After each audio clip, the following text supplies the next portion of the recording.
leader, who is the team leader on September 16, Colonel Guevara. Yes, Mr. Chair. Thank you for You were there in the area of the incident, right? Yes, Mr. Chair. Tama naman yung sinimulan nyo. September 15, kumuha kayo ng search warrant, right? Yes, Mr. Chair, with my deputy as the applicant, Mr. Chair. Okay, and so on September 16, doon, you implemented the search warrant. Yes, Mr. Chair. Nung inimplementan yung search warrant, ikaw ba nandun sa 18th floor, particularly room 1811? Yes, Mr. Chair. Nung pumasok kayo doon, may nakuha na kayo, di ba? May nakuha kayong pera. And you and your deputy alleged that tama yung ginagawa niyo. Yes, Mr. Chair. Wala ho kayong mali sa paningin ninyo. On my personal opinion, Mr. Chair. Wala kayong ginawa mali. O may lapses ba? On the part of operational procedure, maybe there's a lapses, Mr. Chair. Ano? And the operational procedure, Mr. Chair, admittedly there's a... May lapses kayo. Yes, sir. Si Deputy Team Leader Quijana, sir, sabi ni Team Leader ninyo, procedural lapses meron daw. Do you admit that?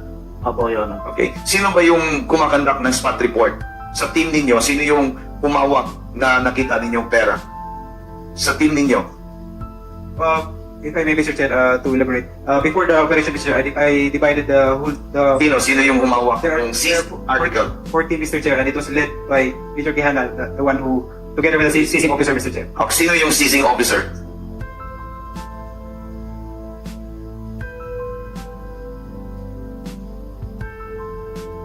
I may direct by the team leader of the seizing team, Mr. Chair. Sino nga? Your Honor, si Kalupas, Ito na lang tanong ko. Quijana, nung nandun kayo sa 1811, magkanong pera ang nakuha o na-seize ninyo? 4.1, 4.1 4.6 million, 4.6 million. Your Honor. Do you stand on that statement? Yes, Your Honor. 4.62 po na yung unang inventaryo namin doon. Okay, sa inventaryo niyo sa loob, 4.6. And you will stand to your feet na 4.6 lang talagang nakuha ninyong pera doon sa loob ng 1811. Your Honor, meron pa po na nakuha ko po doon sa 4.6 million na inventaryo po sa opisina. Yun po yung 20 million. Yung nakuha niyong pera, 4.6 million, right? Right? Yes, Your Honor. Okay. Dahil sa sinabi mong 4.6, punta tayo doon sa seizing officer ninyo. Di ba after the arrest, after seizing the articles, subjects in the area, may spot report kayo. Saan at sino ang gumawa ng spot report? Yung investigador po namin, si Master Sergeant Pilayon. Dilayo? Dilayo. Saan siya ngayon? Nandito? Please, spot report, Officer Dilayon. Dilayan, go ahead. You can answer back, please. Good afternoon, Mr. Chair. Ikaw yung spot report officer, di ba, Mr. Sir Dilayon?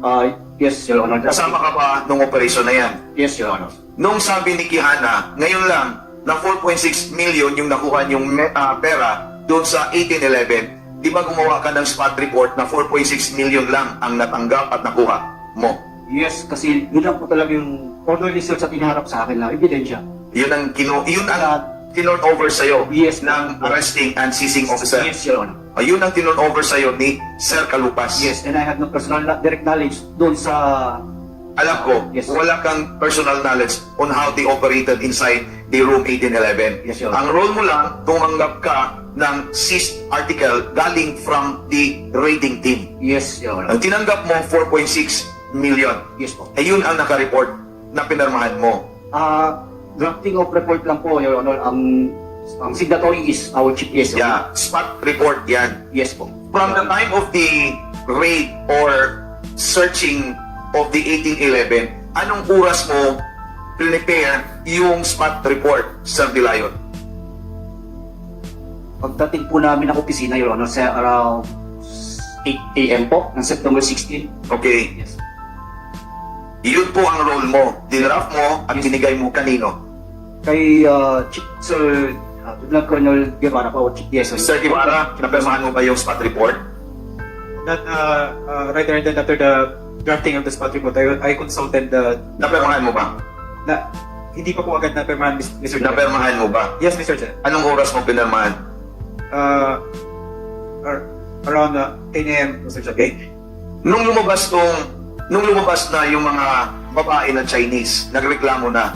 Ang sabi nila, 100 million pesos ang nakalagay doon sa vault na yan. At saka lumabas na sa article, newspaper article, lumabas na yung merong nawawalang pera. From the spot report na 4.6 million, lumabas yung 27 million. From the investigation, ang tawag naman ito ngayon, first progress report. Kung hindi dumaan sa newspaper, at saka hindi lumabas yung first progress report, magiging 4.6 million yan. Dahil sa first progress report, nagbago yung spot report ninyo from 4.6 million, naging 27 million. Ngayon, Sir Quijana, ano ba ang totoo? 4.6 million lang talaga nakuha ninyo o sobra sa 4.6 million? Sobra po sa 4.6 million, Your Honor. Okay? Dahil sobra sa 4.6 million, bakit hindi niyo sinali yung sobra doon sa spot report? Bakit ang tinon-over ninyo doon kidilayon, 4.6 million lang? Anong ginawa ninyo sa sobra ng 4.6 million? Your Honor, dinala po sa opisina kasi nag-iimbestiga pa po kami noon sa human trafficking. Doon, tapos Padala nyo sa opisina. Bakit hindi nyo sinali sa spot report? Yun ang tanong ko. Please answer, Sir Quijana.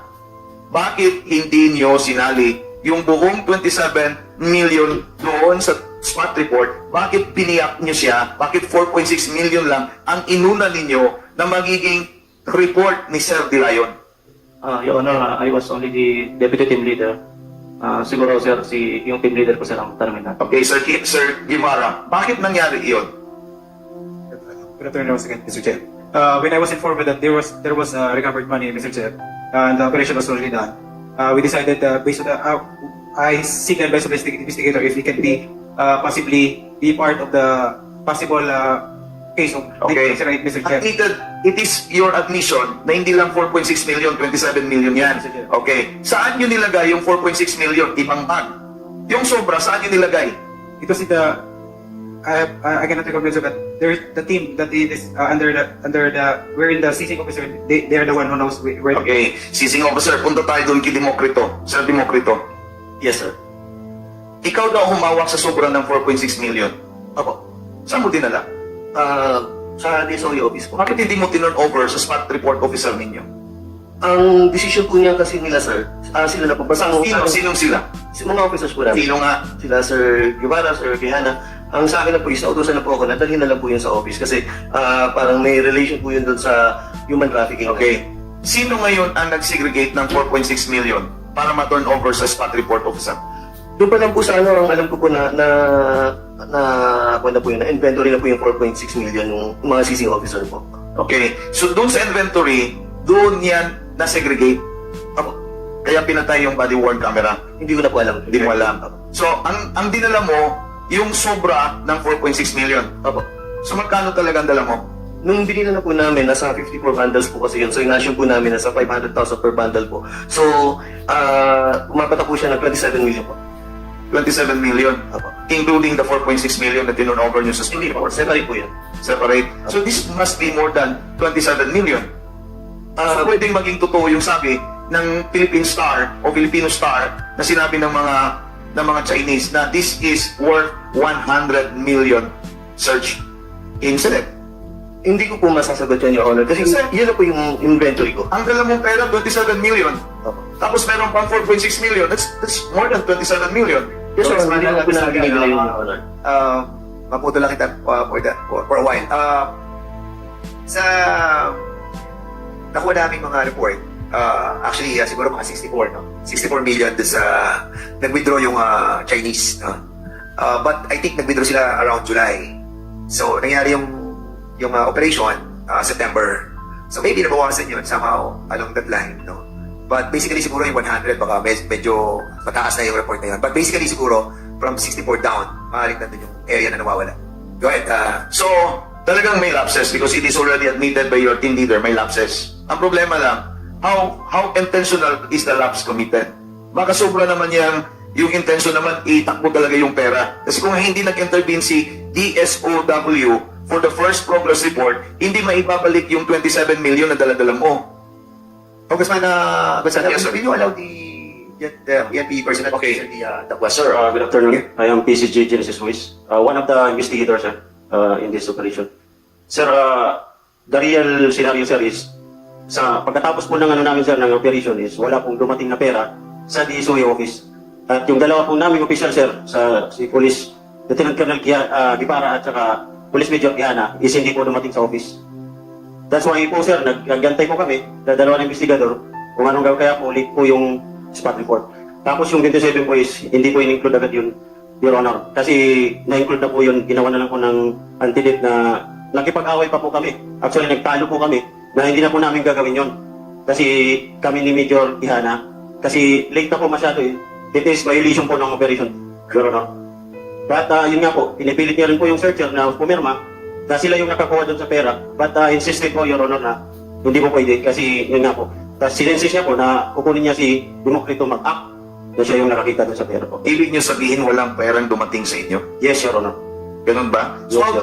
ano kayo nakagawa ng draft ng spot report na wala kayong article na Yung 4.6 tawagan? lang po, Your Honor. Yung 27 po, hindi po dumating Ang sa office. dumating sa inyo, 4.6 million lang. Yes, Your Honor. Ayun ang dumating sa inyo. Yes po, yes. Kasi in-isolate nila yung 27 million. Yes, Your Honor. Totoo yan, di ba? Yes, sir. And then may intervention si Quijana na talagang yun ang panindigan ninyo, 4.6 million lang. Yes, Your Honor. Oh, ngayon lumabas na sobra pala ng 4.6 million. Yes, Your Honor. Oh.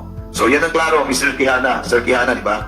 So, Mr. Quijana, sino nag-utos kay Democrito na dalhin yung pera ng 27 million? Yung kami pong team leader yun, no? Si Sir Guevara po. So, Sir Guevara, bakit may decision ka na hindi turn over yung 27 million dun sa spot report officer ninyo? Turn over po, Mr. Chair. After, It was during the operation, sir. I was the overall team leader, but I divided the team into four. That was security, and that's actual searcher, and then that belongs to the team of Major Quijana. But when I was informed during the operation, I was informed that there was a money. Then I consulted the investigator what we gonna do with the money. simplify natin. Yung spot report, ginawa nila umaga ng September 16. Yes, Mr. Yes, Your Honor. 4.6 million. Hindi nyo tinon over yung 27 million, pinadala nyo pa kay Sir Democrito yung pera. Yes, Kailan at anong araw, anong oras nyo pinaturn over yung 27 million doon sa DSOW, sa DSOU? Yes, Mr. Chair, if I may. Right after the operation, Mr. Chair, I proceeded directly to the office and to the quarters of our former Anong araw, anong oras? around 7 a.m. Mr. Chair. Ng The following day, September 16, Mr. Chair. On that day mismo, Mr. Chair. Sir, Your Honor, yung 27 million po, nakita po namin yan nung Sunday evening. anong araw yan? September 17, See? nang alas 10 ng gabi. Ano ba totoo talaga, Yes, Sir sir. Ibarra? Let me explain, Mr. Chair. Sige. Pagkatapos po ng operation, Mr. Chair, I boarded yung sasakyan nila Major Quijana. Then, hindi na ako dumiretso sa opisina because hinintay ko po yung district director ko, Mr. Chair. Right after that, lumabas ako sa sasakyan, Mr. Hindi ko na po alam yung nangyari, Mr. Because I'd go directly to the quarters of my former district director, Mr. Okay, sige, thank you. Sir Nartates, please. This is about procedures. Sabi ng procedure natin, kung may searching activity, o tawagin na lang natin na operation, kung may makuha kayong article or search article, the procedure says you have to conduct spot report and there will be an officer who will sign that report. After that, yun ang magiging report ng operating team doon sa higher up nila. In this case, biniyak yan ni Colonel Guevara. Wala silang turn over na 27 million kung hindi 4.6 million lang doon sa spot report officer. Nagreklamo ang spot report officer na hindi pwede yan. Ngayon, do you think ang sabi ni Quijana, sabi ni Guevara, tama ang ginawa nila?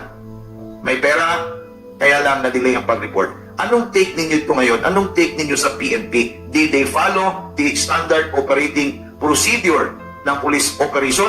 Or just a mere lapse? Or this is a clear robbery? Sir Nartates. In my appreciation of the investigation conducted, it is plain robbery, Your Honor. And it is the report that I have approved. That's why right now, that case, every planting of evidence, perjury, and several others, it is being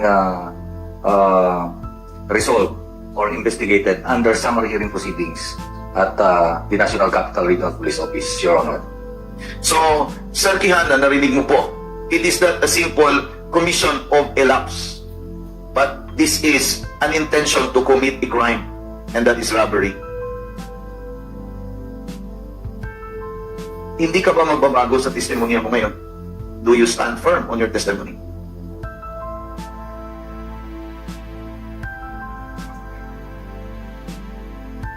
Your Honor, kasi po nasampahan na po kami ng kaso sa administrative tsaka po sa ombudsman. Sasagutin na lang po namin doon lahat ng mga reklamo laban sa amin, Your Honor.